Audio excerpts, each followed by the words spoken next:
the master shot out a leaf, intending to assassinate the girl, but the girl easily sensed it. She then picked up a wooden stick and counterattacked, forcing the master to retreat repeatedly. The master immediately realized this girl couldn't be left alive, so he used all his strength to launch his deadly move, but it was blocked by the girl. Even the Lingshan stone, bestowed by the Buddha, was shattered by a single strike. At this moment, the master realized how powerful the girl was. He couldn't kill her, so he cast a binding spell on her head, and lied, telling her that it was a treasure to enhance her cultivation. He then urged her to hurry down the mountain and go home. However, as soon as the girl left, the master clutched his chest and spat out a mouthful of blood. He couldn't help but sigh at how terrifying the girl was. Meanwhile, the girl had just returned home, and saw her beloved mother kneeling in front of the clan leader. She immediately stood in front of her mother, trying to protect her from these bad people. Her grandmother, however, pointed at the girl's forehead, and cursed her as a wild child without a father. If it weren't for her mother becoming pregnant out of wedlock and giving birth to her, the family's reputation wouldn't have been damaged, and their fortunes wouldn't have fallen. She then demanded that her mother marry the bodyguard, Sun, to maintain their position. But Sun was a man who was always flirting around with women. The woman refused to marry him at all costs. At this point, the clan leader spoke.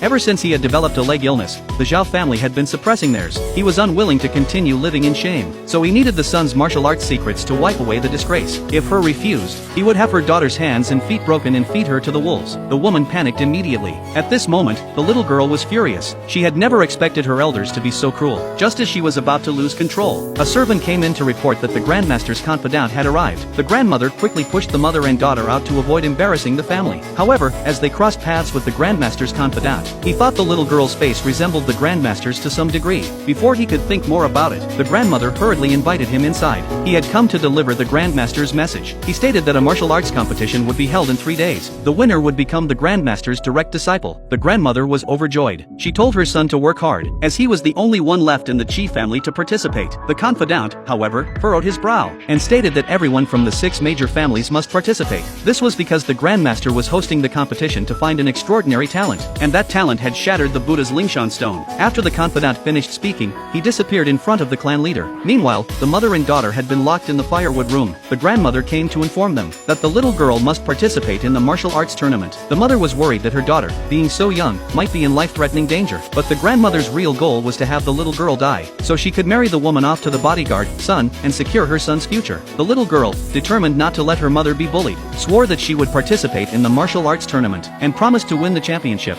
so her mother could live a better life. On the day of the tournament, the master arrived early and stood on the 2nd floor. He thought that even though the little girl's power was suppressed, she should have no problem handling the ordinary skills of the 6 major families. At that moment, the Zhao family leader saw the mother and daughter. He directly mocked the grandmother for still letting the woman compete despite her being an old cripple. The grandmother immediately felt that the mother and daughter had completely embarrassed her. Just then, the Grandmaster's confidant arrived at the scene. He announced that all contestants had to pass the spiritual stone test before entering the tournament. When the little girl placed her hand on the spiritual stone, she found that the stone remained dull and lifeless. The crowd immediately began to mock her, saying she wasn't qualified to participate. But just then, the spiritual stone suddenly began